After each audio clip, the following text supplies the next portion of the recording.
Hello, and today we are looking at the Gemini Jet's Wideroe Bombardier -8 Q400 in 1/400 scale. As you can see, it comes packaged in this nice little presentation box, which has an image of the plane on the front, identical to the one found inside. It has the model of the plane, the Bombardier Q400, as it says here, and the airline, which is obviously Wideroe. On the back, you have another image of the plane, this time from the other side as the one on the front, and some information about what a Gemini jet is. Back to the front, we can open up this little lid, and you can see the plane inside, so you can have it on display without having to take it out of the box if you so chose.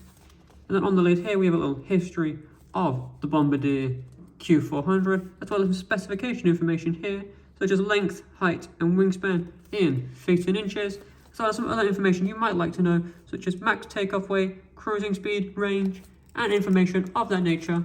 Now let's open up the box and have a look at the model.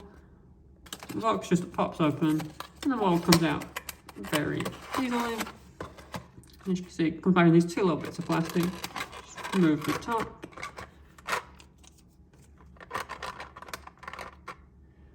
And there you have it, the Wideroe Bombardier -8 Q400 in 1/400 scale.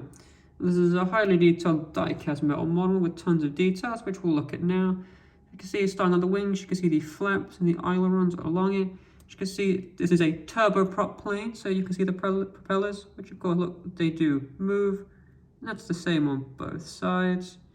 It's a very nice fuselage all along, going all the way to the tail, which is, we see, is in a T-tail style.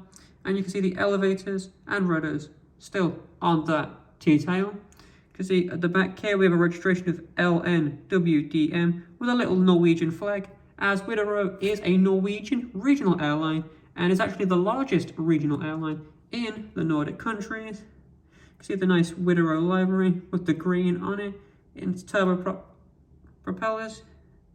Underneath, you can see it's got very nice detailed landing gear, and the registration once again written on the wing. The little Gemini Jets logo here as well. Turning it around to view the other side, see the cockpit, and then the other side once again, the registration and the same level of detail all across. Looking at the stabilizer again, on the T-tail, you can see a very nice Wideroe library on it, and on the engines you can see it says Wideroe as well. Now, the -8 is a turboprop plane, as I've already stated, produced by de Havilland, Canada, a Canadian plane manufacturer. Now, this model has a wingspan of about 7.1 centimeters and is about 8.2 centimeters long, and it's available now from modelcorner.co.uk.